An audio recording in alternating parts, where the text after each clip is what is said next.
So it turns out this Pascal Rauchi is Paddy Duke from Hot 97. The executive. This happened in 1989. He was hired in 1994 and has been working there till like the other day. Till last week. Crazy, right? 26 years. They let him go the minute it hit the fan. So they were unaware until it made waves and went viral. Sin, let me ask you something, Sin. Do you buy that in 1994 when they hired that man that they didn't know about that previous charge? Because I don't believe that. I don't buy it either, bro. I think they knew and that maybe they figured, well, that was in the past and he reformed. You know what? You might be right. Before the internet era.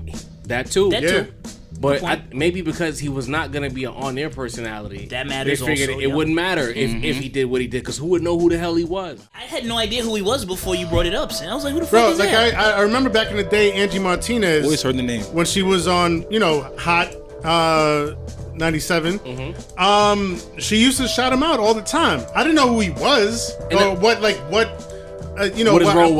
his role was on the show or at the station. But I remember, her throwing the name out Paddy Duke all the time, regularly, all the time. And so it just, that name sort of just stuck in my consciousness all these years. And then the other day when I hear, Paddy Duke was involved in the Yusuf Hawkins, just my mind was just like all the way gone. Yeah, man. Better know who you fucking with. That's a fact. Everything, man. Go ahead, Deanie. The thing that bugs me out, bro, is that he has a nickname, Paddy Duke, right? Like that's a very urban tag name. Like that's not some Italian cat from Bensonhurst's name. That's a dude who's immersed in the culture. Paddy Duke. Yeah. That's a hood name. Hot right? 97 is hip hop and R&B. You in the video getting your shimmy on with Angie Martinez when she was trying to rap. Feel me? You walking around, you could pass for a Hispanic individual. Indeed. Puerto Rican. You out here. He's Puerto Rican till he starts dancing. How about that? You know what I'm saying? Because I seen a video of him dancing. Damn it. Yo, the Rauchi came all the way out. The Bensonhurst came all the way out. And then you part of this race war at that time in 1989, only to immerse yourself in the blackest of black cultures that is hip hop. Like, bro, you're a whole operative in my eyes. Yeah. Like, am I tripping? Intruder alert, man. For real. Like I'm really upset about this. Yeah, and they came after this kid with bats. It started off with 10 dudes and it was 30 dudes. Racial epithets was thrown all over the place. According to the CBS and everything, the story was it CBS? But the story was they thought he was someone else, but the thing was still racially motivated. It don't matter who he was. They were looking for a black dude.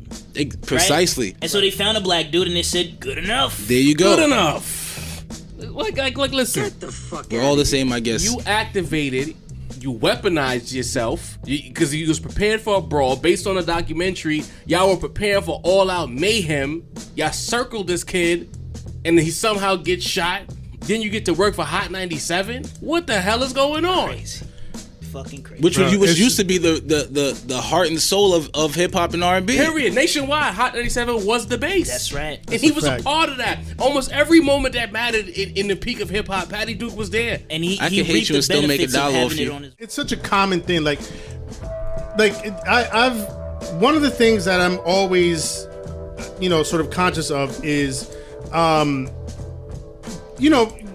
we have Donald Trump in the White House. Right, there are people that voted for him, not just in like Nebraska or Wisconsin or Oklahoma, or whatever. Like here in New York, in Staten Island, Staten Island they exist. So like just when my mind starts wandering and shit, I'm like, I'll be on the train or walking down the street. I'm like, yo, I wonder how many Trump supporters, how many racist ass motherfuckers I'm walking by and I've interacted with. Encountered. It's crazy, to have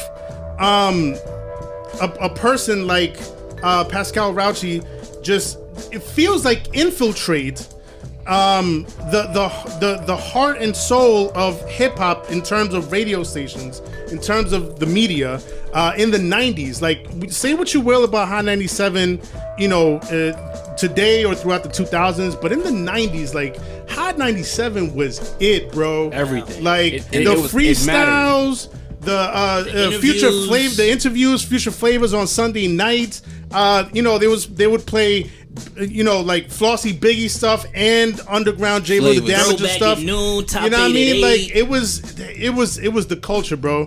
really was. And to to find out that somebody like this was in the mix, it just like my mind is the wrong blown. way, doesn't it? You don't need to acknowledge the humanity of the people that created it to tap into the art. Exactly. There you go.